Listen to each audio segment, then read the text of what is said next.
Perhaps you're wondering where you are.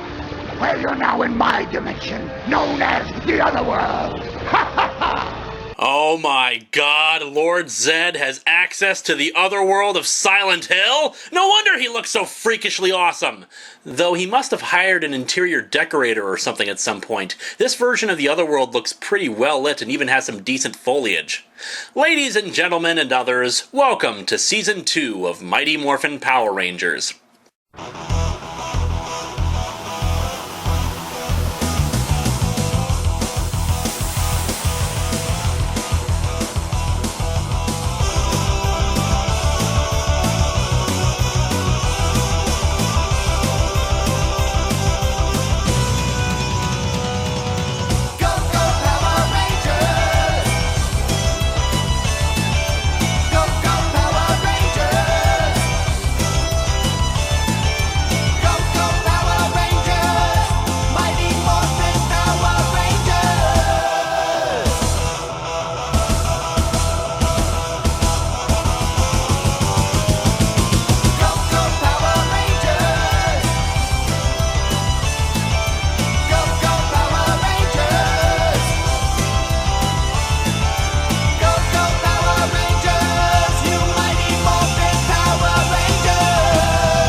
The season begins with a three-parter, originally aired in prime time no less, which has the main characters participating in a dirt bike race for charity. Say, you know what I did in high school? I was on speech team, I was in several musicals, I played violin, but you know what I didn't do? Dirt bike racing! I mean, what the hell is up with Angel Grove? We frequently see the teenagers doing every friggin' thing under the sun, and yet still have free time to work on homework, save the world, and simply hang out at the juice bar. Oh, and let's not forget the fact that they each teach their own classes at the juice bar, be it martial arts, dance, or gymnastics, and are working staff on charities. It astounds me that this is the conception of high school life that was presented to us. Nobody could do all this stuff just in their high school years. It simply doesn't happen. Anyway, Season 2 is where we're introduced to a new villain to replace Rita. There's only so much leverage you can get out of the same stock footage of these characters deciding to make monsters. And the instant you see our new villain, you know why people preferred him. This is Lord Zed, Emperor of Evil and Rita's boss. You'll recall that last time Rita was referred to as an Empress of Evil, so I'm not sure how one has a hierarchy when one is supposed to be the supreme ruler. What's even better is that we'll later learn that even Zed has a boss. But just look at this guy. This is what H.R. Geiger would create if he wanted to make a supervillain. Metallic exoskeleton surrounding exposed muscles, a red visor, tubes carrying fluid all over. Clearly he looks like a more serious threat than the sorceress who has the same fashion consultant as Queen Amidala. Plus, you can't fault his logic about why he's taking over again. Those Power Rangers are nothing but mere infants! You were defeated by children! You dare call yourself an Empress of Evil? You are not fit to destroy a cockroach! I have always said that, my lord! You gold-bellied rat! You have made me very angry! As stated before, the show was running out of Sentai footage to use, so while they just started using Zord footage from a different Sentai series, Lord Zed was created purely as an American villain. He brings with him his own army of putties, silver ones with a Z emblazoned on their chests. However, that vanity of Zed's is the putties' downfall, since simply striking that Z will destroy them. Zed, to punish her for her failure, returns Rita to her space garbage can and tosses her out into the recesses of space, where I'm sure she'll never bother anyone again. Bulk and Skull's next stage of character growth begins here as well. After getting rescued by the Rangers from Zed's putties, they decide they're going to try to figure out who they are under their helmets. I'll get more into it a bit later, but suffice to say, what raises my eyebrow is that for all their talk to the teens about how much they hate goody-goods, they loudly proclaim their love and admiration for the Power Rangers. What also indicates a major shift in this season from the previous one is that, for the first time, we see the Rangers without their helmets on, but still in the suits. As a little kid, my jaw dropped seeing them like that. After all, it's taken them 61 episodes for them to show something like this, though for the life of me I can't figure out why, since they've had the suits before on the show in non-Sentai footage. And just to show the sheer level of seriousness this new situation brings, for the first time since Tommy got his power infusion, we see signs of his powers failing, indicating that the temporary extension he got on the Green Ranger powers is starting to run out. Zed summons a monster called Piranha's Head that freezes the monster's Zords as they try to summon them, then takes control of the Dragon Zord and Tyrannosaurus Zord. Zordon explains that the only chance they have is to get new Thunder Zords transformed from the old ones. Billy and Trini create a device to jam Piranha's Head's abilities, but Zed sends the Zords back into the Earth in the hopes of destroying them. But fortunately, they're able to save the Dragon Zord and use what's left of the old Zords to create the Thunder Zords. Say Zords that many times, it's really fun. Sadly, because of Tommy's lack of power, he can't support a new Zord, though of course the real reason was that there wasn't a matching Zord from the Sentai they got the Thunder Zords from. Anyway, to make a long story short, they decide it's time to can this bitch. Time to can this bitch! And defeat it. Lord Zed takes it well. I didn't fail, you slippery twit! You failed! You all failed! Just like you failed before! If it seems like I spend a lot of the plot analysis following Tommy, it's only because his character tends to cause the most change in the early seasons. Sure, the one-off episodes develop the characters somewhat, but Tommy losing or gaining his powers tends to be the only story that continually gets brought up and have any impact on the narrative. As such, more and more we see that Tommy's powers are running dry, and Zed makes it a point to try to exhaust the Green Ranger powers, both to wipe the slate of all of Rita's failures, but also to just reduce the threat of the Rangers. However, a running subplot that really went nowhere is Richie, a new kid in school who basically exists to give Trini someone to pine over. Well, to be fair, he also existed as a possible candidate for the identity of the White Ranger. Richie is quite possibly the blandest of any character on the show, with the only exception being the occasional one-off character. Sitting here, having watched every episode he's been in, I cannot recall a single thing he actually did besides for stand and smile. Basically, he was eye candy for the female audience, though I can't imagine why they needed him for that when even Billy has a physique that male models would be jealous over. Back to the Tommy Oliver show featuring the Power Rangers, the subplot of his powers running out comes to a conclusion in Green No More, a two-parter where he finally loses them completely. Zed plans to drain what remains of the Green Ranger powers to fuel a crystal that powers his own gang of Dark Rangers. The Dark Rangers are actually a gang of 5 jackasses from the high school that even Bulk and Skull are afraid of. And this concept really ends up being a big letdown. Sure, in Season 1 we saw putties transformed into evil versions of the Rangers, but the promise of a group of Rangers equally as dangerous as the team wouldn't come to fruition until Power Rangers in Space, but we'll get to that. However, the point I would make with this concept is that once again, Zed is thinking more strategically and being a bigger threat. While Rita's mutant Rangers were simply putties with some more enhanced abilities, they were pretty easily dispatched. Taking the 5 teenagers with attitude concept and twisting it on its head shows that Zed was truly a match for the team. It's a pity that when you actually see these doofuses in their Dark Rangers costumes, it doesn't invoke horror like looking into a dark mirror, but instead laughter at how ridiculous they are. I mean, just look at these things. It's basically a face mask with a red cloth mouth and eyes glued on. Some of them don't even look like they're on straight. Did they blow the budget designing Lord Zed and didn't have anything left over for these losers? I mean, come on, give him a spray-painted motorcycle helmet at least. Give me $300 and I could make a more convincing costume. They don't even look like they fit right. Meanwhile, Tommy's power has been completely drained and he stands alone against Zed's monster, which moves at about the same pace as a slug, which is why Tommy, of course, can't get away from him, right? And in fact, this monster, while strong enough to steal his powers and disable the Mega Thunder Zord, is easily rolled down a hill by a swift kick from Tommy. Because Tommy's just that much of an ass kicker. However, Goldar takes over and taunts Tommy a bit with a slideshow, obviously a punishment far worse than losing his powers. He demands that Tommy acknowledge him as his superior, leading to this. Say it! You are. Yes! Go on! Out of your mind!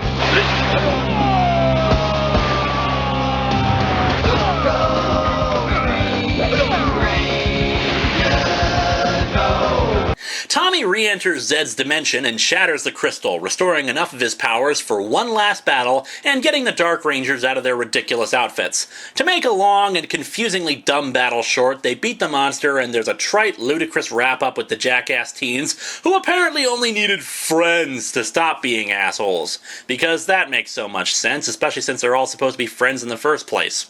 If it seems like I'm being harsher on this one, it's only because as a conclusion to the Green Ranger story, it feels very rushed. There was a ton of build-up throughout the season leading up to this two-parter that has enough ideas in it to last for a 3 or 4-part story, but instead wasn't a satisfying conclusion, especially with the possibility of never seeing Tommy again. Some good follow-up comes a few episodes later with Jason lamenting the fact that if he had gotten the green candle last season, Tommy would still have his powers. Zed, striking inspiration once again, creates candles for the other 4 Rangers, though why he doesn't make one for Jason escapes me, to drain their powers as well. Of course, this doesn't make any sense given the explanation for how the candle drained Tommy's powers after having touched it and blah blah blah, but it makes for drama. Jason defeats the monsters of the week and then saves the other Rangers, and Tommy writes a letter to Jason telling him to not worry about it. While I will say that Tommy's development came at the expense of most of the other Rangers, it did set up an excellent story arc that could keep the viewers coming back, and the next stage of that was the 2-parter White Light. Kimberly gets a letter from Tommy that says that he's coming back, and at the same time, Zordon and Alpha mysteriously vacate the command center. Also, Rita's trash can lands back on Earth. I guess Zed's got a really bad pitching arm considering he was trying to send it to the farthest reaches of the galaxy. Bulk and Skull find it and take it back to their workshop to try to get it open, hoping that it'll reveal the secrets of the Power Rangers.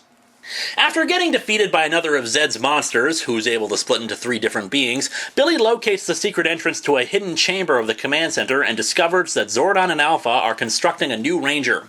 He tells the others, and while at first aghast that it was kept from them and they don't know who the new Ranger is, they eventually realize that Zed is a much worse threat than Rita and has consistently shown that they need the help. So Zordon and Alpha bring them back and show them the White Ranger, who unmasks to reveal Tommy.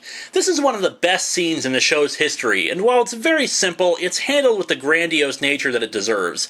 Tommy is given a new weapon, the sword Saba, who can even speak to him, and that he'll be piloting the White Tiger Zord. They, of course, make quick work of Zed's monster and put Rita back in her garbage can before she can tell Bulk and Skull who the Power Rangers are. They send her back into space so she'll never be a threat again.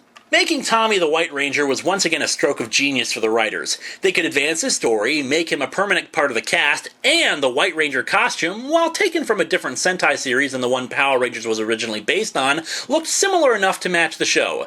Plus, his Zord was from the Sentai that the Thunder Zords were from, so they didn't have to keep relying on the same reused stock footage all the time. And they finally got a shield for him that wasn't made of cheap cloth. Zed also reveals the nature of the morphing grid a bit more, saying that it's maintained by the balance of good and evil fighting one another, or in particular, he and Zordon. How very Joss Whedon-esque. However, shortly thereafter, a different subplot begins. There's some international peace conference, and they're looking for 3 teenagers with attitude to represent the Angel Grove, I guess, at the conference. The group ponders briefly the all-too-real possibility of what would happen to the team if they were chosen to go to it. In building to that, there's a 3-parter called The Ninja Encounter, centered around 3 new characters, Adam, Aisha, and Rocky. They're from Stone Canyon, the neighboring city to Angel Grove, and are going to be facing off in a ninja tournament against 3 arrogant ninjas. However, there's one thing in particular I have to point out, because it's a combination demonstration of something awesome, but also of just how ludicrous this show can get. There is a full 3.5-minute sequence of a baby carriage going down a hill. Bear in mind that the average episode of Power Rangers, counting both theme song and ending theme, lasts about 20 minutes. A good chunk of the episode has now been devoted to this sequence, and it is the most absurd thing I've ever seen. First of all, this must be the biggest hill in the country, because the stroller goes downhill the entire time. Secondly, I don't care how big this hill is. A stroller and the cheap wheels on one simply don't have enough mass or torque to go fast enough that these teens at the peak of physical health can't catch up to it. And even if it somehow did, it goes into the grass. It would slow it down immensely. Speaking of the grass, my next point. The editing on this sequence is terrible. They don't even try to speed up the carriage footage to make it look like it's going faster than it is, making it even sillier that nobody can catch up to it. And when it does go into the grass, they often cut to the front of the carriage so we can see the baby inside, and the fact that it's still on the pavement. Fourth, the people of Angel Grove are apparently the dumbest pack of nitwits ever to inhabit a town. People keep jumping out of the way of the carriage, even when everybody's screaming for them to stop the carriage. I could put my foot in front of it and stop it. What are they afraid of, that the carriage will run them over? Plus, there's the fact that nobody seems willing to try and help except for a bunch of teenagers. Hell, an older couple doesn't even look up when people keep jumping all around them. This really paints a picture about this city. The teenagers are the only competent people living there. Let's face it, it's a very long time before we finally see a police officer in the town. The military never steps in to fight the monsters. It's expected that the Power Rangers will do it for them, and they're the only ones to help out with charity and general cleanup. My God, these people deserve to be destroyed by Zed. Oh, and just to top off the absurdity, they only finally reach the baby, who is about to go over a hilly cliff, by doing complicated flips that would more likely just slow them down as get them in close enough. But as I said, there is in fact one good thing about this sequence. When it passes by Bulk and Skull, while Skull reacts with the same stupidity as the rest of the citizens of Angel Grove, Bulk takes one look at the stroller, realizes what's happening, and chases after it. He doesn't say he wants a reward. He doesn't say it to trick someone. He doesn't need to be guilted into it. He sees a child in danger and he leaps into action. I'll get into that more when we talk about Bulk and Skull for this season. Anyway, the three teens get kidnapped by Zed to make them work for him. They work on escaping while the Rangers fight stock footage. Okay, this three-parter really drags, made no better when the team keeps having to be called back and forth trying to rescue the three. More or less, they discover the Rangers' identities and we learn that Jason, Zach, and Trini are the teenagers selected to go to the peace conference. Although, are you really surprised? The teens are responsible for every public works project in this city. So that's all it takes to get rid of 3 Power Rangers. We're also introduced to Tor, the Shuttle Zord. Tor can protect the Zords, and in a pinch, join with the other Zords to land and crush a monster. I'm dead serious here. Yeah, Tor wasn't used that often. Conversely, Zed reveals that he can always one-up the Rangers with the introduction of Serpentera, a gigantic Zord that could devastate an entire planet when fully charged. Its primary weakness was that it apparently only runs on 3 AAA batteries, so its power runs out pretty quickly. In order to make sure that Zed doesn't strike with Serpentera while the three are at the peace conference, the Rangers travel to a deserted planet to retrieve the Sword of Light, with which they can transfer the powers of the 3 Rangers to Adam, Aisha, and Rocky.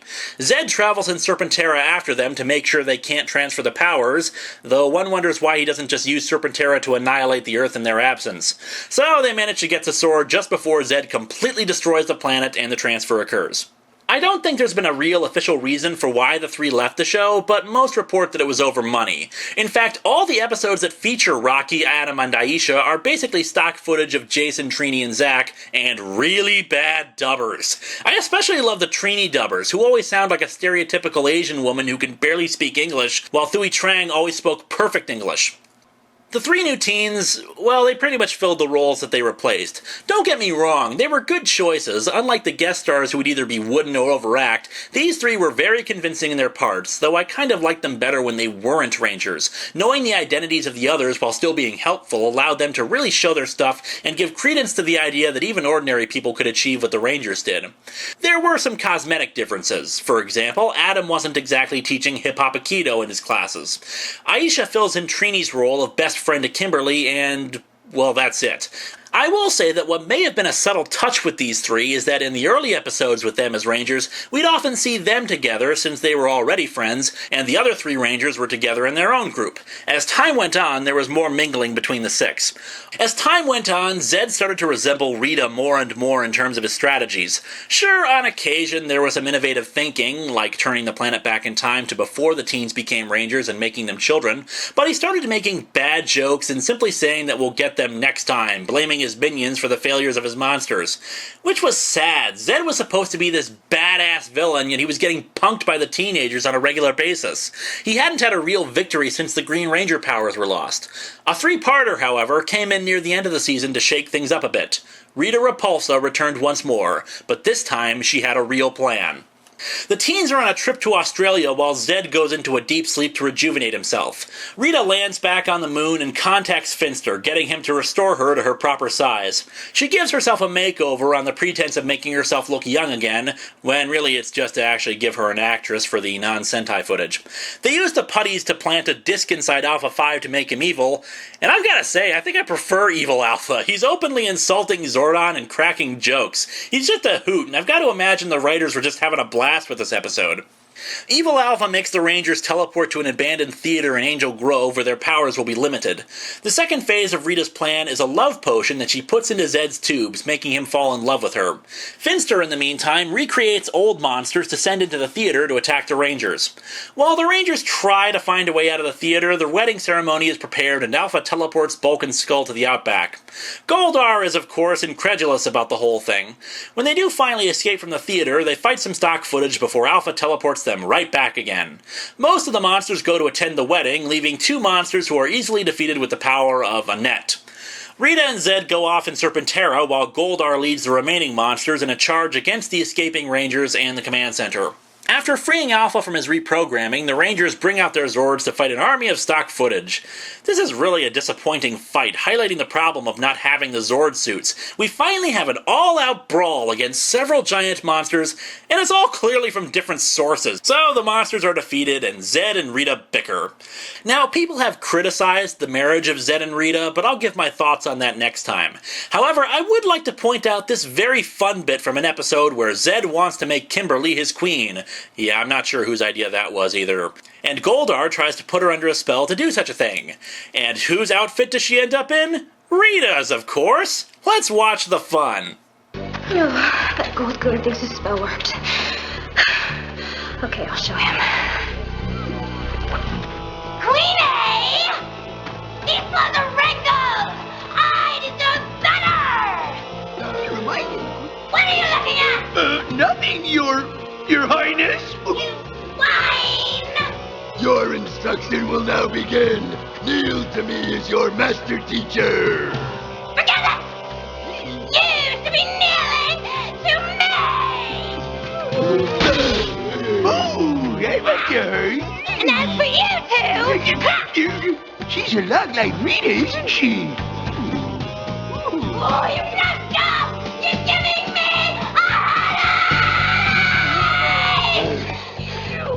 Maybe this was a bad idea. For once my spell worked too well. So Zed's ideal mate is Rita. Huh. The marriage was done because of complaints the show had received from parents about how frightening Zed was to their children. Then again, he's a villain, so he's supposed to be frightening, so I'm not sure what they were expecting. The rest of the season is pretty much multi-parters, so I'll just give my brief thoughts on each. Return of the Green Ranger has the fight that really had to happen at some point. An evil clone of Tommy made into the Green Ranger to fight the White Ranger. What drags it down is that the rest of the Rangers are sent back in time to the late 1700s. It's not particularly convincing. I can't really put my finger on why. There's just this sense of cheapness I get from looking at it. Maybe it's the fake British accents. Compounding matters is the stock footage of the Dragon Zord, the last time we'll ever see it in action. Though the fights between the Green and White Rangers are fun, the clone of Tommy, after turning good, is left in the 17th century with his powers intact. More on that in a minute.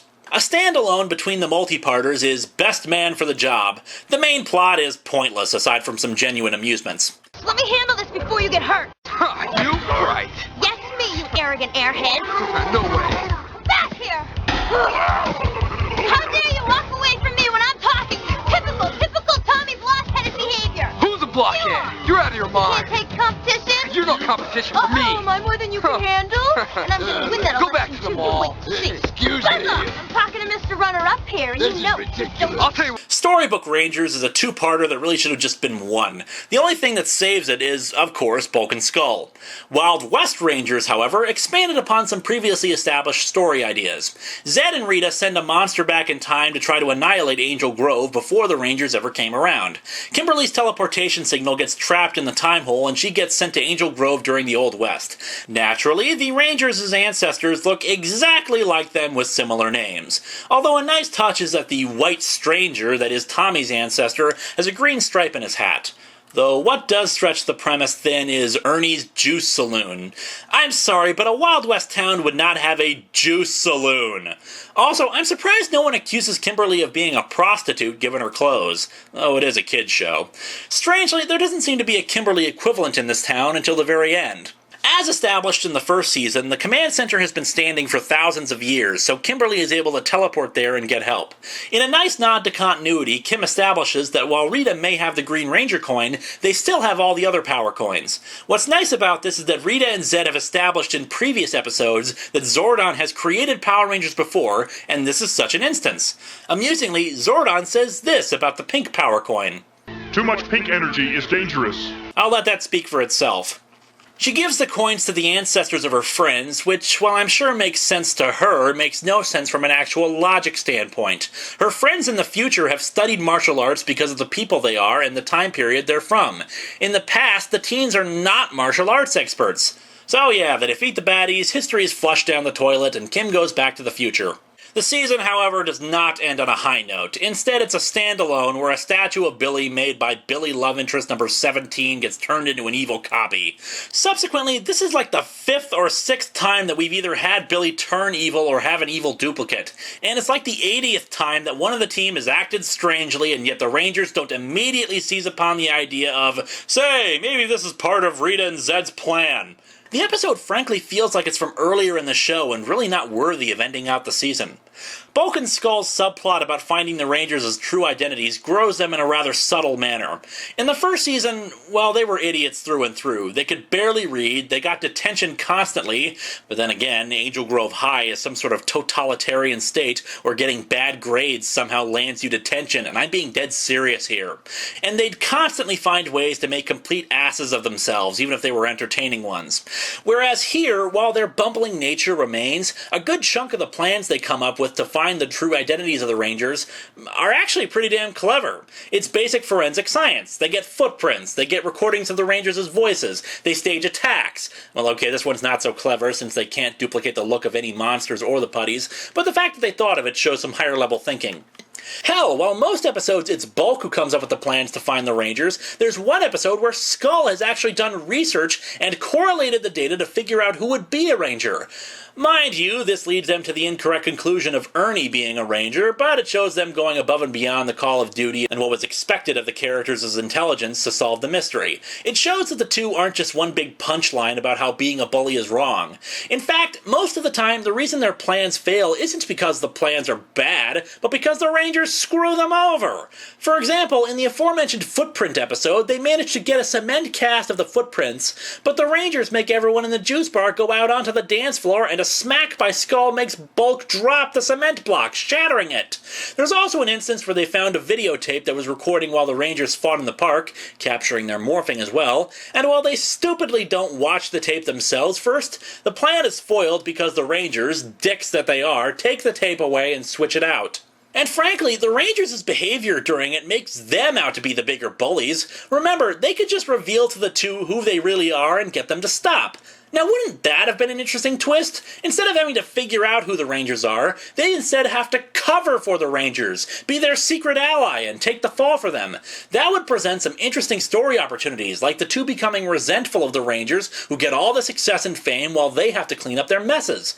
Hell, take it a step further with their character development, and make the two realize what jerks they've been, that for all their bullying behavior, they've accomplished nothing with their lives, while the goody-goods that they've always insulted ended up becoming superheroes. But still, for what did happen with the two, we got to see some different sides to Bulk and Skull here. Last time I talked about their true nature shining through, that for all the selfish behavior the two display, they do in fact have aspirations of being good guys. In this season, we see that taken a step further, and two incidents that really made me love these characters. The first was the part I mentioned from that idiotic chase scene for the baby, where Bulk instantly wanted to help after realizing what was happening. The second... well, let me just tell you something. Countdown to Destruction is considered by many to be Bulk and Skull's finest moment, but there is a very close second for me that no one ever seems to bring up. In the episode, When is a Ranger Not a Ranger, a monster scrambles the memories of the Rangers. Bulk and Skull, during a stakeout in a field, spot the teens teleporting in and morphing, learning their true identities. You can just see the wheels turning in their heads as they realize they've been played all this time. After the monster finishes off the rest of the Rangers, the two spot prisms that the Rangers plan to use to restore their memories. And for the first time in 2 years and 91 episodes, Bulk and Skull don't run away from a monster, but stand up and face it head on. Not so fast, buckaroo. What? Who said that? Who are you? Whoever you are powerless to stop me from taking these captives back to the moon. You're not taking the Power Rangers anywhere. What? Yeah. Not if we can help it. Which I hope we can. Don't force me to destroy your minds as well. Draw! You yellow-bellied skunk. Oh, very well, Earthlings. If you insist on orchestrating your own doom, we will have what I believe you call a showdown. So yeah, they may have lost their memory about who the Power Rangers are, but it was the comic relief duo that saved the day. It was at that moment that I realized how awesome these characters really are. After all, it's one thing to be brave when you've got powers, good looks, and the uncanny ability to do 15 things at once and be loved by all. It's an entirely different matter to be the underdog, not the smartest or best in shape, and still stand up to evil. Hot damn, these two rock. While the Trainee and Richie subplot went nowhere, Tommy and Kimberly moved closer together and cemented the fact that they were in a relationship. We'd see them frequently going on dates, exercising together, and buying gifts for each other. Hell, on more than one occasion, the two kissed. They really had good chemistry together, and I'd like to think that they ended up together, despite some stuff we're going to be seeing in later seasons. What seems to be a recurring theme, in the early episodes at least, is Zed continually trying to pull the Rangers apart. Later, a good number of his plans revolve around creating his own team of evil Rangers to fight off the team, though that would go pretty much unfulfilled, sadly. He really seems to have a thing for mind control, too. As time went on, the plans became less elaborate, but still menacing at times. The addition of Serpentera to his arsenal guaranteed a permanent lingering threat, but its lack of power in its energy banks gave it a keen Achilles heel. While Rita's monsters were crafted, Zed's monster style matched his overall strategy when dealing with the Rangers. He would pervert something good or innocent and turn it evil, also investing a personal stake in the Rangers if the transformed object was something that mattered to them. That meant that the Rangers would frequently worry about combating the monster without damaging the things they cared about. This season also continued the theme of magic versus technology. Frequently, Billy's devices would be implemented in order to fight Zed's spells or the monster's abilities. Zed was obviously a more adept magic user than Rita. While Rita needed to invoke incantations and ceremonies to cast spells or summon some monsters, Zed's spells and powers could be utilized with either a single phrase or just by willing it to happen with his staff. It's easy to see why Rita was easily intimidated by him and was lower in the food chain compared to his power. Also, Rita's plans tended to fall more on the petty side of things. For example, there was an episode where Kimberly was working on a model of a float to promote peace on Earth and all that junk. Rita sends down a squad of putties to wreck the model of the float so that the real float can't be built. Yes, she sends her stormtroopers down just to make Kimberly feel bad. Zed, conversely, simply used the teenager's situations to inspire him on new monster designs and how to split the team apart and destroy themselves. He had the goal of conquest and directly saw the Rangers' continued existence as an obstacle to overcome. His failure to defeat them was also a constant reminder of Rita. Bear in mind that he disposed of Rita because of her failure, and seeing that he wasn't doing any better must have been quite the blow to his ego. After all, he's the Emperor. He shouldn't have to dirty his own hands in dealing with his enemies. However, as we'll see next season, he would have been a force to be reckoned with if he had ever directly engaged the Rangers. If I could describe the season in a single word, it'd be change. While this season had plenty of filler, the status quo had more of a chance to get shaken up. From the start of the season, when Lord Zed arrives, to Tommy becoming the White Ranger, to the power transfer, to Rita's reintroduction, things were definitely changing. The show was relying less and less on Sentai footage, but that also meant they were running out of Sentai footage to use. Change would come even more substantially next season.